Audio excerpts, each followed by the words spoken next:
रंजना कभी ब्रश नहीं करती थी। उसे कितनी बार उसके माँ बाप ने डांटा, लेकिन उसका कोई असर उस पर होता ही नहीं था, जिस कारण से उसके दांत पीले पीले हो जाते हैं। शादी के बाद अरे बहू, वैसे तो तुझ में कोई कमी नहीं है, पर तेरे दांत दांत इतने पीले कैसे हैं बेटा? कैसे है मतलब? कोई सर्जरी थोड़ी ना कराई है। वो तो क्या नाम, में ब्रश नहीं करती थी तो पीले हो गए।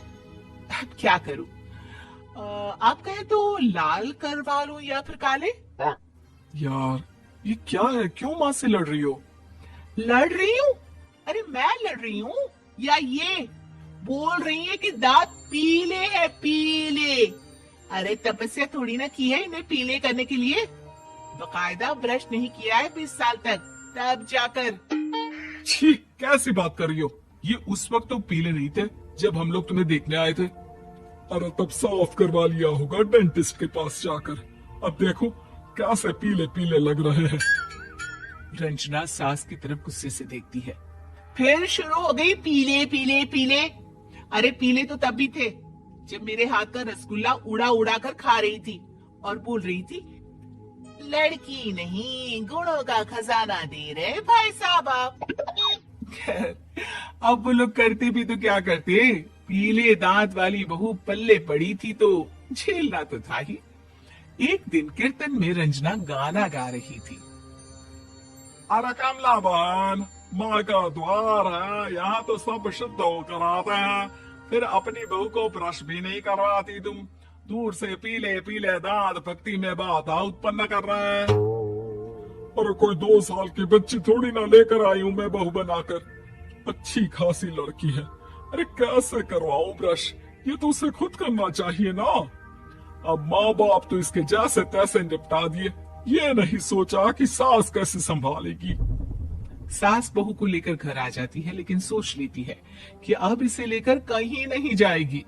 अगली रोज बहू कहती है, अरे क्या हो गया, मंदिर नहीं जाना क्या? कीर्तन का वक्त हो रहा है। मेरी मधुर वाणी से कान्हा जी जागते हैं और सोते हैं। आप तो जानती है ना उनकी भक्ति में कितना मन लगता है मेरा। वो क्या है ना, तबीयत ठीक नहीं लग रही है मेरी, आराम करूंगी मैं। तबीयत ठीक नहीं लग रही? अभी तो मिथुन के गाने पर नाच रही थी आप, और अब बोल रही है कि तबीयत ठीक नहीं लग रही। अरे भक्ति में मन लगा लो सासू माँ, ऊपर जाना है, क्या मुंह दिखाओगी आप? हाँ? सास को बहू की बात पर गुस्सा आ जाता है। मैं क्या मुंह दिखाऊंगी, इसकी चिंता तो ना कर, समझी? अपने मुंह की चिंता कर, जो ये पीले पीले दांत लेकर हर जगह पहुंच जाती है। पता है लोग कितना मजाक बनाते हैं। ना जी ना, मैं नहीं जाना कहीं तेरे साथ। तो ये बात है, कोई ना, मत जाओ, मैं अपने कमरे में ही बैठकर भक्ति कर लूंगी। ऊपर वाला दांत थोड़ी ना दिखता है, मन दिखता है, भावना दिखता है। और अरे बस बस, तू सब कुछ दिखा, बस ये सफेद चमकदार दांत ना दिखाना किसी को, है? जा यहाँ से। बहू को सास की बात का कोई फर्क नहीं पड़ता, वो तो जैसी थी वैसी ही रह जाती है। सुबह नहाकर किचन में खाना बनाना, फिर खाना खाना, कीर्तन भजन करना और सो जाना। एक दिन, माँ जी मैं सहेली के घर जा रही हूँ, शाम को लेट आऊंगी। हाँ हाँ, तो जाना, मैंने कौन सा तेरी आरती करनी है घर पर बैठकर। रंजना सहेली के घर जाती है, जहाँ वो पार्टी में जाने की तैयारी कर रही होती है।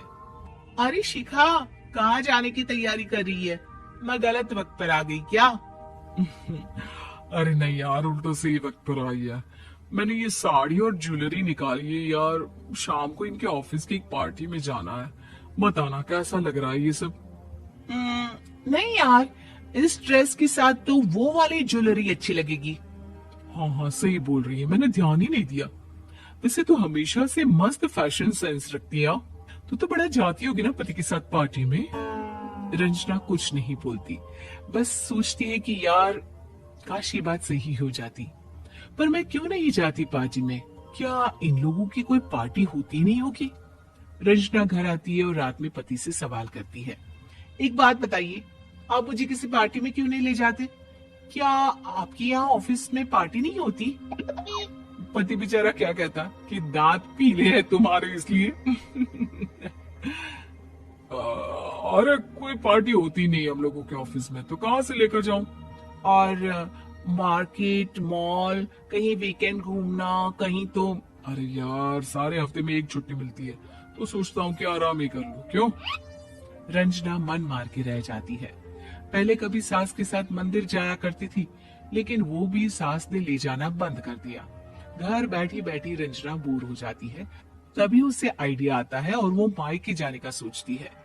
सासू माँ, 2 दिनों के लिए मम्मी के घर जा रही हूँ। अच्छा अच्छा, ठीक है, आराम से जा। और हाँ, माँ से कुछ अच्छी आदत सीख कर आना कि कैसे शरीर के हर भाग की तरह दांतों की सफाई भी जरूरी होती है, समझी?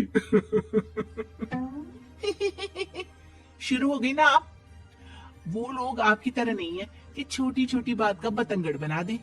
उन लोगों के लिए मैं मायने रखती हूँ, ना कि मेरे पीले पीले दांत। रंजना माँ को बिना बताए उन लोगों को सरप्राइज देती है, लेकिन जैसे ही वो दरवाजे पर पहुंचती है, अंदर देखती है कि घर वाले कहीं जा रहे होते हैं। अब माँ, काश रंजना दीदी के दांतों वाली प्रॉब्लम नहीं होती, तो वो भी हम लोगों के साथ चलती ना बुआ जी की बेटी की शादी में। हाँ बेटा, लेकिन अब उसे कौन समझाए कि उसको उसके पीले दांत नहीं दिखते, लेकिन उसके आसपास के लोगों को कितना एम्बेरसिंग फील कराते हैं। मुझे तो कितनी बार उसके स्कूल की टीचर ने शिकायत की कि उसके साथ कोई लड़की बैठना भी नहीं चाहती, और ना ही कॉलेज में कोई उससे बात करना चाहता था। लेकिन पता नहीं क्यों उसे ये बात समझ में ही नहीं आती। कोई कमी नहीं है उस लड़की में, बस यही कि दांत पीले हैं। वो तो भला हो जीजा जी और उनकी माँ का, जो दीदी को जैसी है वैसे ही रखा हुआ है। रंजना को अपने घर वालों की बात सुनकर बहुत दुख होता है। वो सोचती है कि वो क्या करे, लेकिन फिर वो सीधा डेंटिस्ट के पास जाती है, अपने दांत चमकाती है और कसम खाती है कि वो रोज ब्रश करेगी। और क्या हो गया? तुम तो 2 दिनों के लिए गई थी ना? पर कोई ना, अच्छा है, चलो आ गई तो। रंजना सास के सामने आकर खड़ी हो जाती है और पूरी स्माइल करती है, उसके चमकदार दांतों को दिखाती हुई। है? चले मंदिर। माँ, मुझे माफ कर दीजिए, मैंने आप लोगों को बहुत एम्बैरेसिंग फील करवाया। मैं आज से रोज ब्रश करूंगी।